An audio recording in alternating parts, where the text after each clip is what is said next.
Okay 17th September 2020 current അഫയേഴ്സാണ്. ഇതിൽ മെയിനായിട്ട് നമ്മൾ ഡിസ്കസ് ചെയ്യാൻ പോകുന്നത് എക്കണോമിക് ഫ്രീഡം ഇൻഡെക്സിനെ പറ്റിയിട്ടാണ്. എക്കണോമിക് ഫ്രീഡം ഇൻഡെക്സ് ആദ്യമായി നമ്മൾ ഡിസ്കസ് ചെയ്യാൻ പോകുന്നത് ഒരു വാക്സിനാണ്. ഓക്കെ, ആസ്ട്രസെനിക എന്ന് പറയുന്ന ഒരു വാക്സിനാണ്. ആസ്ട്രസെനിക ഒരു വാക്സിനാണ്. ഓക്സ്ഫോർഡിൻ്റെ വാക്സിനാണ്. COVID-19 വേണ്ടി ഉപയോഗിക്കുന്ന വാക്സിനാണ്. പക്ഷേ ഇതിന് എന്തൊക്കെയോ സൈഡ് എഫക്ട്സ് ഉള്ളത് കൊണ്ട് ഇപ്പോൾ രണ്ടാമത് അതിൻ്റെ ട്രയൽ നടക്കുന്നത് കൊണ്ടാണ് ഇതിൻ്റെ ഈ പേര് നമുക്ക് ന്യൂസിൽ കാണുന്നത്. ഓക്കെ, ഇനി നെക്സ്റ്റ് നമ്മൾ ഡിസ്കസ് ചെയ്യാൻ പോകുന്നത് കൺവെൻഷൻ ഓൺ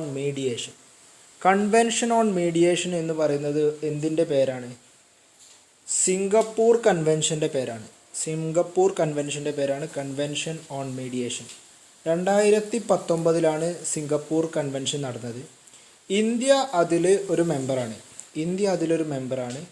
അതേപോലെ ഫസ്റ്റ് UN ട്രീറ്റിയാണ്, സിംഗപ്പൂരിൻ്റെ പേര് വെച്ച് തുടങ്ങിയ ആദ്യത്തെ UN ട്രീറ്റിയാണ് സിംഗപ്പൂർ കൺവെൻഷൻ. ഇത് ബിസിനസ്സുമായി ബന്ധപ്പെട്ടുള്ള കോപ്പറേഷന് മീഡിയേഷൻ നടത്തുന്നതാണ് ഇതിൻ്റെ മെയിൻ എയിം എന്ന് പറയുന്നത്.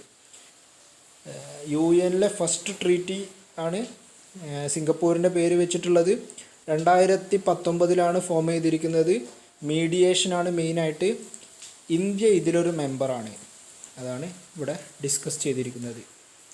അടുത്തതായി നമ്മൾ ഡിസ്കസ് ചെയ്യാൻ പോകുന്നത് എക്കണോമിക് ഫ്രീഡം ഇൻഡെക്സിനെ പറ്റിയിട്ടാണ്. എക്കണോമിക് ഫ്രീഡം ഇൻഡെക്സ് എന്താണ്? എക്കണോമിക് ഫ്രീഡം എന്ന് പറഞ്ഞാൽ ഒരു നാട്ടിൽ ഗവൺമെൻറ്റിൻ്റെ റെസ്ട്രിക്ഷൻസ് ബിസിനസ്സിൻ്റെ കേസസിൽ കുറയുക, അതേപോലെ എല്ലാവർക്കും ഫ്രീ ആയിട്ട് ട്രേഡ് നടത്താൻ കഴിയുക, അതിനൊക്കെയാണ് നമ്മൾ എക്കണോമിക് ഫ്രീഡം എന്ന് പറയുന്നത്.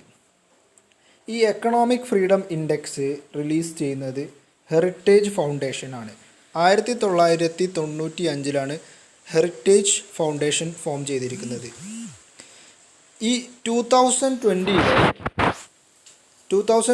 ഇന്ത്യയുടെ എക്കണോമിക് ഫ്രീഡം ഇൻഡെക്സിൻ്റെ റാങ്ക് എന്ന് പറഞ്ഞാൽ 105. 2020 ഇന്ത്യയുടെ റാങ്ക് എത്രയാണ്? 105. ടോപ്പ് കൺട്രി ഏതാ? സിംഗപ്പൂരാണ്. 2020 സിംഗപ്പൂരാണ്. Second Hong Kong. പക്ഷേ നമ്മുടെ അവസ്ഥ എന്ന് പറഞ്ഞാൽ 2019 79 നിന്ന് നമ്മൾ 105 മാറി. നമ്മളെ റാങ്ക് എന്ന് പറഞ്ഞാൽ 2019 എത്രയായിരുന്നു? 79 ആയിരുന്നു. ഇപ്പോൾ 2020 105 മാറി. അപ്പോൾ നമ്മുടെ ഇതിൽ 186 കൺട്രീസസാണ് എക്കണോമിക് ഫ്രീഡം ഇൻഡെക്സിലുള്ളത്. 186 കൺട്രീസസാണ് എക്കണോമിക് ഫ്രീഡം ഇൻഡെക്സിലുള്ളത്.